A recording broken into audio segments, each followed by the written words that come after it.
Hello everyone, I'm Dr. Chirag Bansal. I'm currently pursuing MCS Neurosurgery residency at AIIMS New Delhi. तो दोस्तों आज मैं बहुत ही खुश हूँ कि I am able to meet you again for your preparation guidance. So I know कि बीच में नीट पीजी 2024 पहले उन्होंने पोस्टपोन किया and now they have released a new date of 11th August. So आज से 20 डेज बाकी हैं and this is a high time कि हम इन 20 डेज का बेस्ट यूज़ करें एंड इनसे हमारी प्रिपरेशन को बूस्ट करें so that we can bounce back for NEET PG 2024 so that we can get our dream college and our dream branch. So let's get started and our today's video title will be 20 days bounce back NEET PG plan. So जो new exam date है वो 11th अगस्त है as I told and 20 days are left. So how to utilize. हमें सबसे important है grand test देना because grand test से हमें अपनी ऑल इंडिया रैंकिंग का पता लगेगा, हमारे कौन से सब्जेक्ट्स वीक हैं उनका पता लगेगा, हमें कौन से टॉपिक्स पे फोकस करना है उनका पता लगेगा. तो हमें एवरी 5th डे एक ग्रैंड टेस्ट देना है, मतलब 20 दिन में 4 ग्रैंड टेस्ट देने हैं और उनको सेम डे हमें एनालाइज करना है. एनालिसिस के टाइम पे हमें ध्यान रखना है कि while solving the grand test जो प्रॉब्लम्स हमें आ रही थी, जो मन में डाउट्स आ रहे थे, चाहे वो मेमोरी बेस्ड डाउट्स से जो हम भूल गए या तो फिर वो कंसेप्चुअल डाउट्स से जो कंसेप्ट्स अपने गलत अप्लाई किए, वो कंसेप्ट्स को दोबारा से अपने नोट से रिवाइज करना है, या तो अगर जो मेमोरी बेस्ड चीजें हम भूले थे उन टॉपिक्स को रिवाइज करके लर्न करने की कोशिश करना है. ये सब सेम डे होगा बिकॉज इससे आपका टाइम कम लगेगा. अगर आप 2 दिन बाद एनालाइज करोगे बहुत सी चीजें आप भूल जाओगे कि टेस्ट में आपने क्या सोचा था और क्यों गलत हुआ. आपको क्वेश्चंस पढ़ने की जरूरत भी नहीं पड़ेगी बिकॉज आपने टेस्ट में ऑलरेडी पढ़ा था. आप डायरेक्टली आंसर पे देख पाओगे कि आपकी गलती हुई तो क्यों हुई और आप उसको रिवाइज कर पाओगे as soon as you possible. So same day analyze करना है. तो 20 डेज में 4 ग्रैंड टेस्ट आपको देने हैं. उसके अलावा 1 सब्जेक्ट पर डे. देखो टोटल 19 सब्जेक्ट्स हैं. ऑन एन एवरेज 20 डेज में एक सब्जेक्ट एक दिन करोगे तो almost everything you will be able to revise. और जब आपको एक सब्जेक्ट करना है तो उसमें क्या करना है, उसके पूरे नोट टू कवर करने हैं? नो, आपको उनके मेन पॉइंट्स करने हैं. वो मेन पॉइंट्स कैसे करोगे? या तो आप बीटीआर ले सकते हो, ठीक है, जो जैनब वोरा मैम करवाते हैं, या तो पर्ल्स पढ़ सकते हो मैरो के, या तो आप अगर डीवीटी डैम्स विजुअल ट्रिक जो है उनका रैपिड वाला प्रोग्राम उसके नोट्स हैं तो वो कर सकते हो. वाइब भाटिया का डीबीएमसीआई का एक रैपिड प्रोग्राम है वो कर सकते हो. ऐसे प्रेपलेटर वगैरह के कोई रैपिड रिवीजन नोट्स हैं तो जो भी आपने पहले बना रखा है वो कर सकते हो. हाई यील्ड पॉइंट्स पढ़ने हैं बिकॉज मोर और लेस वो सेम ही होते हैं हर कोचिंग के. इनसे आपको मेमोरी और इमेज बेस्ड क्वेश्चंस के लिए हेल्प मिलेगा. आपको देखना है फटाफट के अच्छा ये सिंड्रोम है तो इसमें क्या क्या फीचर्स होते हैं, ये जीन है तो इससे क्या क्या एसोसिएशन है, ये वाली आईपीसी है तो उसमें कौन से सेक्शंस आते हैं, मतलब जो भी आपके रैपिड हाई यील्ड पॉइंट्स है ना उनको फटाफट रिवाइज करना है, ठीक है, ताकि आपका कोई भी ऐसा क्वेश्चन गलत ना हो जो बेसिकली एक कंसेप्ट बेस्ड या तो एक मेमोरी बेस्ड क्वेश्चन था, जस्ट बिकॉज आपने वो रिवाइज नहीं किया आप वो सॉल्व नहीं कर पाए. तो आपको एक दिन में ये चीजें करनी है एक सब्जेक्ट के लिए. उसके अलावा आपको हर रोज क्वेश्चन प्रैक्टिस करनी है. देखो ग्रैंड टेस्ट तो एवरी 50 करना है लेकिन उसके अलावा भी हर रोज क्वेश्चन प्रैक्टिस करनी है. वो कैसे करोगे? 3 कस्टम मॉड्यूल्स पर डे. अब जो 3 कस्टम मॉड्यूल्स पर डे है उसमें आप कैसे कैसे डिजाइन करोगे?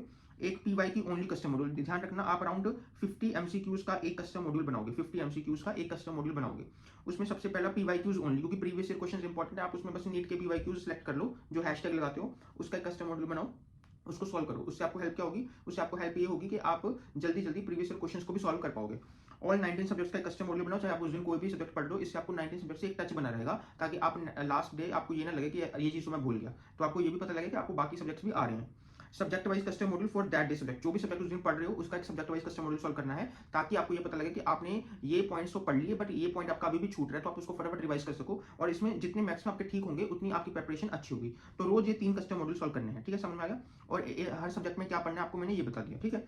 अब ये देखो आपकी सब्जेक्ट सिलेक्शन कैसे होगी. आप देखो ये सब्जेक्ट सिलेक्शन करने के 2 तरीके हैं. एक तरीका तो ये है कि आप ग्रैंड टेस्ट के स्कोर से एनालाइज करो कि आपका परसेंटेज स्कोर कौन से सब्जेक्ट में सबसे कम आ रहा है, मतलब आपको सबसे वीक सब्जेक्ट वो है उसको सबसे पहले कर लो, ठीक है. ये तो आप हमेशा से करते आ रहे हो. लेकिन एक जनरल रूल भी होता है कि कौन से सब्जेक्ट्स हाई वेटेज वाले हैं जिनसे क्वेश्चन ज्यादा आते हैं नीट में और कौन से लो वेटेज वाले हैं. अभी मैं आपको वो जनरल रूल बताऊं. जनरल रूल होता है सब्जेक्ट सिलेक्शन का, उसमें there are few subjects which is high weightage. High weightage में there is something which is called super 9. अब सुपर 9 क्या है कि इन 9 सब्जेक्ट्स में से मैक्सिमम क्वेश्चंस आएंगे. अगर आपके टोटल 200 क्वेश्चंस का एग्जाम है तो उसमें से 100 के राउंड क्वेश्चंस उसी में से आएंगे, 100 से भी ज्यादा 120 के राउंड आएंगे, ठीक है. तो हमें उन सब्जेक्ट्स को पहले करना है. उसमें मेनली क्लिनिकल सब्जेक्ट्स आएंगे. देखो मेडिसिन उसमें से कैसे ना कैसे करके क्वेश्चंस रहेंगे, चाहे वो किसी से लिंक्ड हो, पैथोलॉजी से, फार्मा से, लेकिन मेडिसिन से क्वेश्चन आएंगे.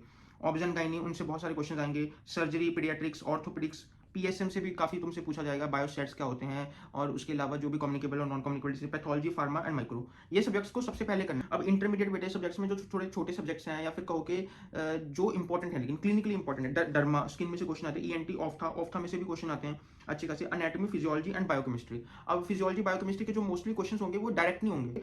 तुम्हें थोड़ा सा एक रिलेटेड क्वेश्चन आएगा जो सर्जरी से भी रिलेटेड हो, एनाटॉमी से भी रिलेटेड हो, कहीं ना कहीं पैथोलॉजी से भी रिलेटेड हो. तो इन क्वेश्चंस को सॉल्व करने के लिए आपको अच्छी नॉलेज आनी चाहिए किसकी? एनाटॉमी, फिजियोलॉजी और बायोकेमिस्ट्री की. तो ये इंटरमीडिएट वेटेज में. और कुछ सब्जेक्ट्स हैं जो थोड़े कम वेटेज के हैं जैसे रेडियोलॉजी. अब मैं रेडियोलॉजी को कम क्यों बोल रहा हूँ? वो किसी भी एंगल से कम नहीं है. कितने सारे इमेज बेस्ड क्वेश्चन आते हैं, एक्सरेज आते हैं.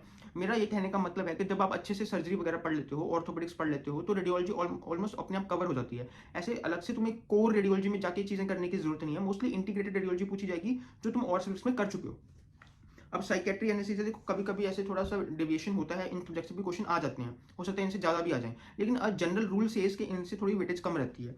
और फोरेंसिक मेडिसिन, अब फोरेंसिक मेडिसिन में भी क्वेश्चन तो बहुत हैं, लेकिन यूजुअली उनमें से कम ही आते हैं, around 4-5 question you can expect. तो अब तुम इस ऑर्डर में भी अपने सब्जेक्ट्स को रिवाइज कर सकते हो जो तुम्हारे पास 20 डेज बचे हैं उनमें।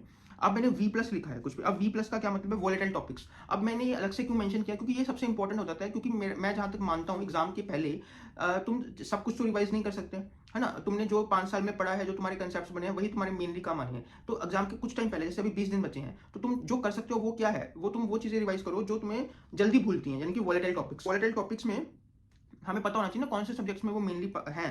जैसे मेडिसिन में बहुत सारी यूनिट्स हैं, हिमैट है, नेफ्रो है, न्यूरो है, CVS CNS है, एंडो है ना। तो इन कार्डियो है, इन सब में कुछ ना कुछ ऐसी चीजें हैं जो कि तुम्हें मतलब ऐसे याद होनी ही होनी चाहिए, है ना, कि पिट्यूटरी के कौन से हार्मोन्स हैं, उनके डिसऑर्डर्स कौन से हैं, गॉइटर क्या है, कुशिंग्स क्या है, थायराइड क्या है, हाइपोथायराइड क्या है, हाइपरथायराइड क्या है ना, फ्यूक्रोमो में क्या होता है, ये सब ऐसे। और इसके अलावा CNS में डर्मेटोमल डिस्ट्रीब्यूशन क्या है, इस लेवल की लीजन होगी तो क्या होगा, ब्राउन सीकर्ड क्या है ना, हेमिप्लेजिया कौन कौन सी लीजन कर सकती है, ये कोड कहाँ से जाती है, ट्रैक्ट कहाँ से जाती है, ये सब चीज़ें क्रैमिंग वाली होती हैं। तो इनको थोड़ा सा वॉलेटाइल टॉपिक बोलता हूँ, जो भूल सकता है, तो इन नोट्स को पढ़ना है। तो जो सब्जेक्ट में मैंने V+ लिखा है ना, इनको एग्जाम के कुछ टाइम पहले जरूर कर लेना। जैसे कि मान लो 20 दिन बचे ना आज, तो लास्ट के एक हफ्ते में ये वॉलेटाइल चीजें पढ़ लेना, ताकि तुम एग्जाम डे में ये भूले ना। तो ये V+ बहुत इंपॉर्टेंट। अब ऑर्थो में कितनी सारी स्प्लिंट्स होती हैं, कितने सारे कास्ट होते हैं, कितने सारे उनके पर्टिकुलर नेम्स हैं जो जिनसे वो पूछा जाएगा, डिफॉर्मिटीज के नाम है। तो इसमें बहुत सारे ऐसे वॉलेटाइल टॉपिक्स हैं जो तुम्हारे नोट्स में तुम्हें मिल जाएंगे।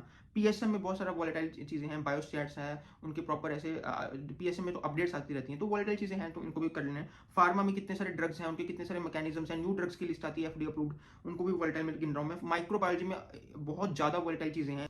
और ऑफ्थेल्मोलॉजी में देखो, आई वैसे छोटी सी है लेकिन उसमें बहुत कुछ है ना, रेटिना से लेके कैटरेक्ट से लेके ग्लूकोमा से लेके लेंस जो आता है, विट्रस से लेके एक्यूस तक, और इवन आई बॉल, उसमें स्क्विंट भी है। बहुत सारी चीजें हैं इसमें जिसमें वॉलेटाइल चीजें तुम्हें मिल जाएंगी, तो एक बार इसको भी रिवाइज करना है। बायोकेमिस्ट्री में वॉलेटाइल चीजें, प्रोटीन, कार्बोहाइड्रेट, सबका मेटाबॉलिज्म आपको पता होना चाहिए, तो ये वॉलेटाइल टॉपिक। एनेस्थीसिया में वॉलेटाइल टॉपिक्स हैं रिलेटेड टू इनहेलेशनल एजेंट्स, उन पर डायरेक्ट क्रैमिंग वाला क्वेश्चन भी आ सकता है, तो वो आपको पता होना चाहिए। हाफ लाइफ किसकी कितनी है, MAC किसका कम है, किसका ज़्यादा है। फोरेंसिक मेडिसिन में IPCs हैं, टॉक्सिकोलॉजी है, तो ये सब वॉलेटाइल टॉपिक्स हैं। तो ये जो मैंने V+ लिखा है ना, इसको एटलीस्ट एग्जाम के कुछ टाइम पहले रिवाइज कर लेना, इसलिए लिखा है। अब देखो भाई, ये तो तुम्हें बहुत लोग बता दिए होंगे कि कैसे पढ़ना है, किन क्या क्या चीज़ें पढ़नी है, मैंने भी आज आपको बता दिया है ना। 20 दिन बचे हैं, उनमें क्या करना है। लेकिन एक चीज़ है जिसपे बहुत कम लोग बताते हैं या फिर बहुत कम ध्यान दिया जाता है, वो समझा जाता है कि अंडरस्टूड है, लेकिन वो अंडरस्टूड नहीं है। वो क्या है कि final day of before the exam क्या करना है, एंड डे ऑफ एग्जाम पे क्या करना है। बहुत सारे बच्चे हैं जो पूरे 5 साल 6 साल मेहनत करते हैं, और एंड टाइम में आके थोड़ा सा कुछ कन्फ्यूजन की वजह से या तो कुछ अपनी मिस्टेक्स की वजह से उतना परफॉर्म नहीं कर पाते जितना वो कैपेबल होते हैं, वो कर सकते हैं। तो वो ना हो, इसलिए मैं कुछ इंपॉर्टेंट पॉइंट्स बताऊंगा, इसको गांठ बांध लेना और आपकी रैंक आएगी, मेरा बिलीव करो। Stop studying at 4 PM 1 day before exam. एक दिन पहले 4 बजे छोड़ देना, इसके बाद कुछ नहीं पढ़ना। अपने माइंड को थोड़ा सा काम करना है, रिफ्रेश करना है, जो आपकी पहले की प्रेपरेशन है उसके बारे में सोचना है, थोड़ा सा कॉन्फिडेंट फील करना है कि आपने अच्छे से मेहनत की है, आपका अच्छा रैंक आएगा। और बिल्कुल भी नेगेटिविटी को अपने अराउंड आने ही नहीं देना। तो आपका सबसे बड़ा एनिमी एग्जाम से एक दिन पहले क्या होगा, एनिमी क्या होगा, सेल्फ डाउट्स और नेगेटिविटी। ये नहीं होना चाहिए। बहुत से बच्चों को मैंने देखा एग्जाम के एक दिन पहले सेल्फ डाउट्स आते हैं, यार मेरा होगा कि नहीं होगा। तो वो सेल्फ डाउट्स और नेगेटिविटी इज योर एनिमी। उसको आसपास भी बस आपने कॉन्फिडेंट फील करना है कि मेरी मेहनत है, मैं अच्छा परफॉर्म करूंगा। और अगर आप ये कर रहे हो, आपने भी एक द सीक्रेट ऑफ लाइफ वाली वीडियो देखी होगी ना, इसमें थ्योरी ऑफ अट्रैक्शन होता है, तो आप पॉजिटिविटी को अट्रैक्ट कर रहे हो। और लिटरली बिलीव मी, मैं ऐसे में सोचना कि मैं बहुत ही स्पिरिचुअल बातें कर रहा हूँ, लेकिन ये होता है। आप अगर पॉजिटिविटी को अट्रैक्ट करो तो पॉजिटिव होगा। आप कॉन्फिडेंट फील करोगे तो कॉन्फिडेंस से एग्जाम दोगे तो सच्ची में कॉन्फिडेंटली आपका रिजल्ट अच्छा आएगा। ठीक है। थोड़ा सा अगर आप टेस्ट सेंटर के पास में हो या फिर आपने ट्रैवल नहीं करना, तो टेस्ट सेंटर पे जाके थोड़ा सा यूज टू हो सकते हो कि आपका कहाँ पे एग्जाम होना है, कैसे है, वगैरह वगैरह। अपने आप को रिलैक्स करो, अपनी फैमिली के साथ थोड़ा टाइम स्पेंड करो, हेल्दी फूड खाओ उस टाइम पे, एंड थोड़ा सा चीयरफुल रहने की कोशिश करो। कहीं बाहर जाने की जरूरत नहीं है कि मैं आज पार्टी करूंगा, घूमूंगा दोस्तों। देखो, इतना भी ज़्यादा थ्रिलिंग बनना नहीं है एग्जाम के एक दिन पहले। नॉर्मल रहना है, घर पे रहो, काम कंफर्ट जोन में रहो। अगर कुछ पसंद है तो वो कर लो, वरना तो कुछ भी ना करो, बस रिलैक्स करो एक दिन ना 4 बजे के बाद। और 10 बजे तक सो जाना है, बहुत लंबा जगना करने की जरूरत नहीं है, और अच्छे से सोना है, कोई मेडिसिन लेने की जरूरत नहीं है, काम कंपोज्ड फ्री लंबी लंबी सांस लेके अच्छे तरीके से 10 बजे सो जाना है। गॉड को प्रे जरूर करना है, think about your whole preparation journey है, और कॉन्फिडेंट फील करना है कि आपने इतनी मेहनत से इतने टाइम से प्रिपेयर करने की कोशिश की है, और आपके साथ अभी जो भी रिजल्ट आएगा, जो भी होगा वो अच्छा ही होगा। अब एग्जाम वाले दिन क्या करना है, आपको नर्वस होने की बिल्कुल जरूरत नहीं है। बच्चों को देख के, कोई दूसरे बच्चे क्या बातें कर रहे हैं, पढ़ रहे हैं एग्जाम वाले दिन, आपको ऐसा उनको देख के पढ़ने नहीं लग जाना, किताब खोलनी भी नहीं एग्जाम सेंटर पे, ठीक है। बिल्कुल नर्वस नहीं होना, काम कंपोज रहना है, किसी को देख के ऐसा फील नहीं करना कि उसको ज़्यादा आता है, आपको कम आता है, ठीक है। अब जब एग्जाम स्टार्ट हो जाएगा तो attempt MCQ that you know first, जो पहले आते हैं, and then think of difficult ones in second round. Second round में वो एमसीक्यूज करने हैं जो आपको लग रहा हो कि ये डिफिकल्ट है या तो आपको नहीं आ रहे हैं, ताकि आपका पहले ही टाइम वेस्ट ना हो। और आप अगर 200 में से अराउंड 130 140 फर्स्ट राउंड में अटेम्प्ट कर लेते हो, तो सेकंड राउंड में रिमेनिंग 50 क्वेश्चंस को अटेम्प्ट करना है। And be confident about your answers, आपने जो भी आंसर किए हैं उनको कॉन्फिडेंटली रखना है कि हाँ आपने बिल्कुल ठीक आंसर किया है। लास्ट मोमेंट पे आपके आंसर्स को चेंज करने की जरूरत नहीं है, इतना फॉलो कर लो, believe me you will be ending up in getting a very good rank, and और आपका डेफिनेटली अच्छा रिजल्ट आपका वेट कर रहा है। And my best wishes for you, let's see you on the other side once you clear your exam, and I hope I will see you in the interview, and अगर हो सकेगा तो I will conduct a interview for you. So my best wishes once again, and give your best, and I hope you get your dream branch in your dream institute. Best wishes.